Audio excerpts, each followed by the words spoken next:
Question 1. ગુજરાતમાં સૌપ્રથમ railway કયા બે સ્ટેશનો વચ્ચે શરૂ થઈ? એ. અમદાવાદથી વડોદરા. બી. અમદાવાદથી મણિનગર. સી. મહેસાણાથી વિજાપુર. ડી. ઉત્તરાયણથી અંકલેશ્વર. રાઇટ આન્સર છે ઓપ્શન ડી, ઉત્તરાયણથી અંકલેશ્વર.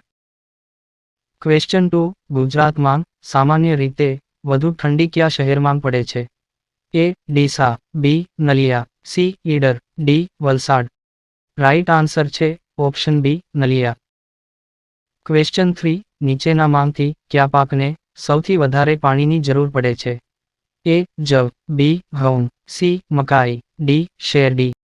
રાઇટ આન્સર છે ઓપ્શન ડી, શેરડી. ક્વેશ્ચન 4. સિંધુ નદીનું ઉદ્ભવસ્થાન ક્યાં આવેલું છે? એ. હિમાચલ પ્રદેશ. બી. Uttar Pradesh. C. Kashmir. D. Tibet Mansarovar પાસે. રાઇટ આન્સર છે ઓપ્શન ડી, તિબેટ માનસરોવર પાસે. ક્વેશ્ચન 5. ગરમીનો શ્રેષ્ઠ સંવાહક કયો છે? એ. પારો. બી. ઇથર. સી. પાણી. ડી. આલ્કોહોલ. રાઇટ આન્સર છે option B, ether. Question 6. Cabinet મિશનમાં કેટલા સભ્યો હતા? એ. 5 સભ્યો. બી. 7 સભ્યો. સી. 3 સભ્યો. ડી. 4 સભ્યો. રાઇટ આન્સર છે ઓપ્શન સી, 3 સભ્યો. ક્વેશ્ચન 7. ભારતની બંધારણ સભાના અધ્યક્ષ કોણ હતા? A. Chakravarti Rajagopalachari. B. Sarojini Naidu. C. Kanaiyalal Munshi. D. Doctor Rajendra Prasad. Right answer છે ઓપ્શન ડી, ડોક્ટર રાજેન્દ્ર પ્રસાદ.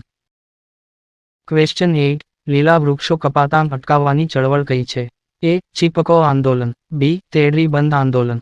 સી. આમરા આંદોલન. ડી. આમાંથી એક પણ નહીં. રાઇટ આન્સર છે ઓપ્શન એ, ચીપકો આંદોલન. ક્વેશ્ચન 9. જામનગર જિલ્લામાં આવેલા ગોપ મંદિરો નીચેના પૈકી કઈ સ્થાપત્ય શૈલીના છે? એ. રોમન શૈલી. બી. મુઘલ શૈલી. સી. ચાલુક્ય શૈલી. ડી. ઇન્ડો આર્યન શૈલી. રાઇટ આન્સર છે ઓપ્શન સી, ચાલુક્ય શૈલી.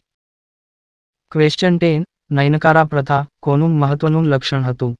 એ. વિજયનગર રાજ્યતંત્રનું. બી. કાંકરિયા રાજ્યતંત્રનું. સી. હોયસલ રાજ્યતંત્રનું. ડી. બહમની રાજ્યતંત્રનું. રાઇટ આન્સર છે ઓપ્શન એ, વિજયનગર રાજ્યતંત્રનું. જો વિડીયો પસંદ આવ્યો હોય તો વિડીયોને લાઇક કરો અને ચેનલમાં નવા હોય તો ચેનલને સબસ્ક્રાઇબ કરો.